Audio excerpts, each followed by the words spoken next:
Hoy hablaré de uno de los crímenes más graves que puede cometer un ciudadano de los Estados Unidos. Y ese crimen es traición. Pero también hablaré cómo las personas que son culpables de ciertos crímenes pierden ciertos derechos básicos que antes tenían cuando eran libres.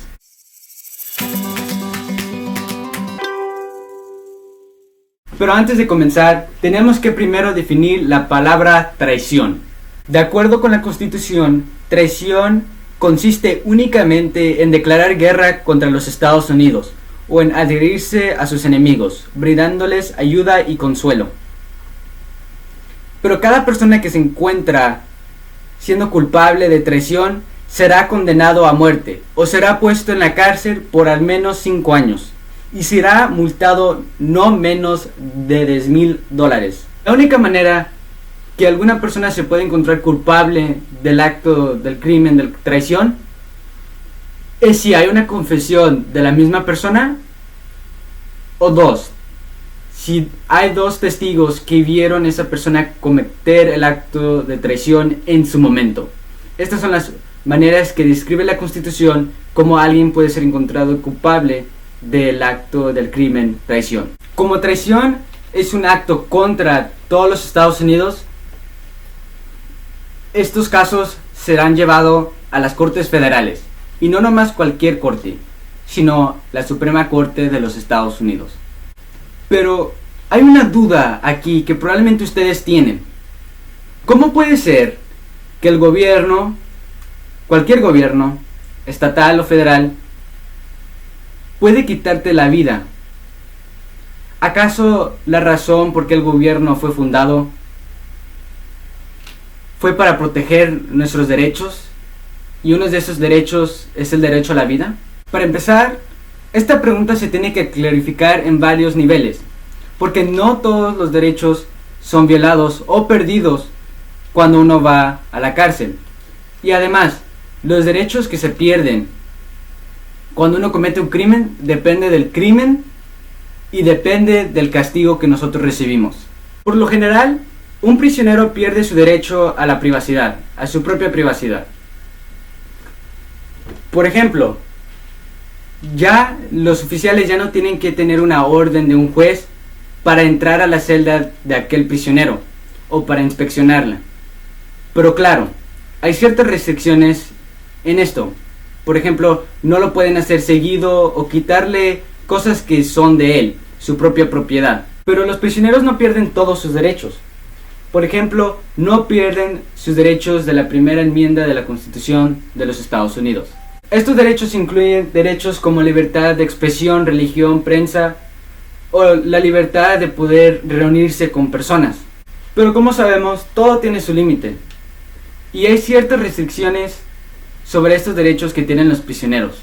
Un ejemplo de cómo estos derechos pueden ser violados es si un prisionero usa estos derechos que van contra de la razón por qué están ahí. Por ejemplo, si un prisionero usa su voz, su derecho de expresión, para ocasionar una pelea dentro de la prisión, en cualquier momento, cualquier horario, y la razón por qué está ahí es por asalto o algo violento, su voz, su derecho de hablar puede ser oprimido en esa prisión. Pero ¿cómo puede ser que en los Estados Unidos, la tierra de los derechos, tenga la pena de muerte, donde personas se mueren por cometer un crimen? ¿Acaso ese no es el derecho más importante de los Estados Unidos? Pero antes de contestar esta pregunta, tenemos que hacer una diferencia entre el gobierno federal y el gobierno estatal. El gobierno federal tiene sus propias leyes y sus propios castigos, así como el gobiernos estatales tiene sus propias leyes y sus propios castigos. Bajo la ley federal es legal la pena de muerte, pero no en cada estado es legal este castigo. Entonces, si en la ley federal existe la pena de muerte, ¿por qué acaso los estados tienen sus propios castigos? ¿Por qué no aceptan ese castigo como un castigo legal? ¿Acaso sí hace una diferencia en el sistema de justicia que hay en los Estados Unidos? Y la respuesta es sí. Sí hay una diferencia. Sí, el Estado la tiene o no la tiene, aunque el gobierno federal sí lo aprueba. Pero todo depende de la ley que está siendo violada. Si la ley que está siendo violada, en ese caso, es una ley federal, entonces procederá a una corte federal, donde ahí pasará por sus propios reglamentos y procedimientos para después encontrar si el acusado es culpable o no culpable. Y si es encontrado culpable, será puesto su propio castigo. Y si la pena de muerte es el castigo que es dado, esta persona irá a lo que se llama death row, donde personas esperan años tras años, a veces hasta décadas, el día en que ellos se van a morir. Pero death row no puede ser en cualquier lugar en los Estados Unidos, porque no cada estado acepta este tipo de castigo. Por ejemplo, en un estado, no sé si esto sea cierto, pero vamos a decir Nevada, no es legal. Entonces los Estados Unidos no puede poner una facilidad, un edificio que cumpla con estos procedimientos, con estos castigos, en tierra estatal de Nevada. Pero sí puede crear una institución, un edificio que lo haga dentro de Nevada, en tierras federales que están adentro de Nevada. Pero cosas cambian un poco si una persona viola una ley estatal.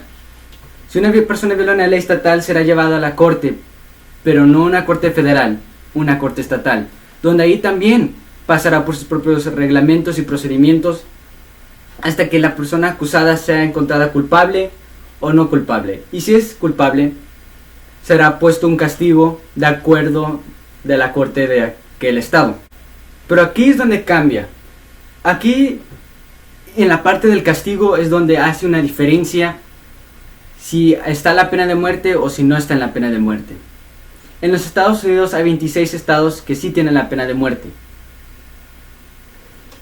Pero en los estados que no lo tienen, personas después de un rato, dependiendo del castigo, pueden vivir sus vidas otra vez. A lo mejor aceptando y mejorándose después de su vida en prisión, o viviendo igual o peor de como vivían antes.